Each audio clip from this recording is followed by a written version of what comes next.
This morning, we're going to find out more about feeding station crew members and their Thanksgiving menu. My guest is Vicki Claris, the International Space Station Food System Manager. Yes. Make sure to get that right. Well, thanks for having me. Thanks for having me today. In general, Vicki, tell me, how much food does it take to feed an astronaut in space? Well, if you look on the average, we're looking at about 4 pounds of food and packaging per person per day. 4 pounds a day. That sounds like a lot. Yeah, it is a lot.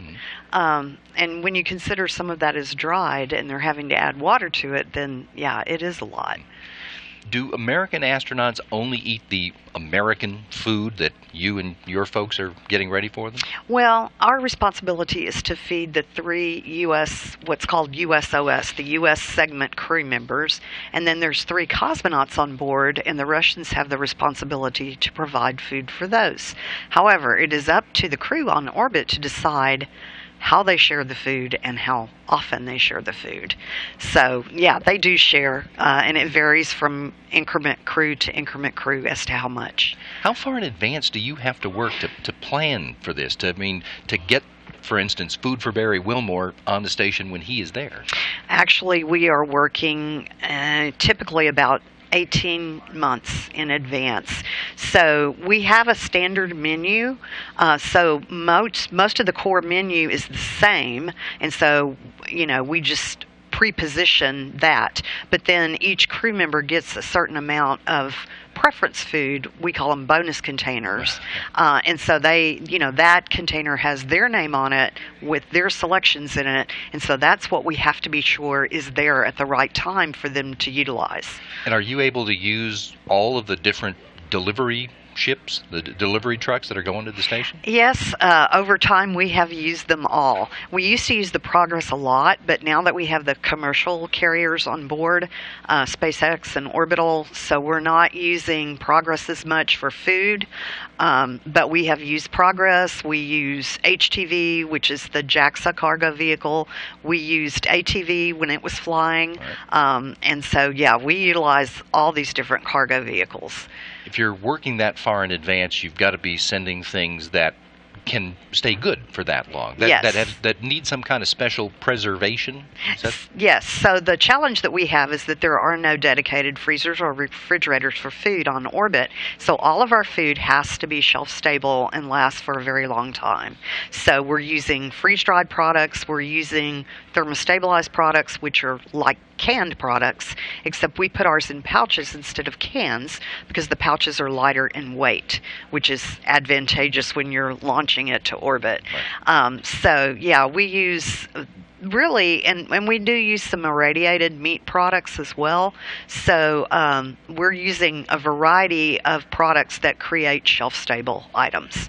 You've got a few samples here. Are some of these the things that are thermostabilized and yes, irradiated? Actually thermostabilized products. So for example, the turkey that they have available to them for tomorrow, if they choose to use it for Thanksgiving, this is a this has been actually made shelf stable by irradiation. So product is ready to eat. They just warm it up, cut it open, and eat out of the package with a fork or spoon. We also have, for instance, we have candied yams. This is like a canned product, so this is thermostabilized, and but it has been done in a pouch to make it lighter in weight. So we have many of the traditional products available to them that you and I might have on our table tomorrow. So we do have a dressing, a cornbread dressing. It's freeze-dried, so they would add hot water to this. We have mashed potatoes. We have green beans and mushrooms.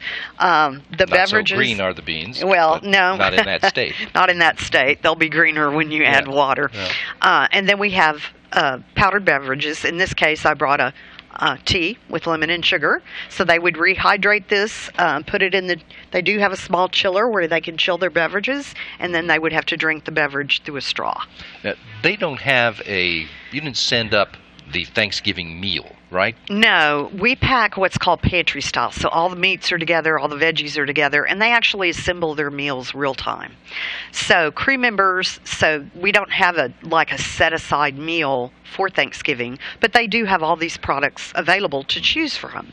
And crew members who know that they're going to be on orbit during the holidays, they often put special items in their bonus containers with the holidays in mind. So we don't typically reveal what crew members have chosen for their bonus containers, but I can tell you in the past, crew members have taken things like cranberry sauce that they wanted to have on orbit, some of the shelf-stable icings, frostings that you get in tubs. Yeah. They'll take those and they'll decorate cookies with those for the holidays. So crew members who want to do have a means to take some special items to orbit for the holidays. And they've got all of the American food to draw on, plus everyone else. Russian plus food. Russian food, too. And right now we have an ESA crew member on board, Samantha Cristoforetti, and so she has taken some specialty ESA European items with her. And so I'm sure, and she has taken enough that there is enough to share with her fellow crewmates. Mm-hmm. So I'm sure some of those will likely be involved in their joint meal for the holiday tomorrow. Do they have to make any special provision on orbit for the leftovers? Well, actually, they can't keep leftovers on orbit since we don't really have a refrigerator. They really have to either eat it or toss it because they really don't have a way to preserve leftovers. So 4 pounds a day. That still sounds like a lot. But you have to remember that's the packaging as well as the container that it's in. Not just so it's the food. not just the food. They're not eating but it that still much. is a significant amount. Right. Yeah. Vicki, it was very interesting to learn about this. Thank you. Thank you for coming today. Well, you're welcome. Vicki Claris is the manager of the International Space Station Food System.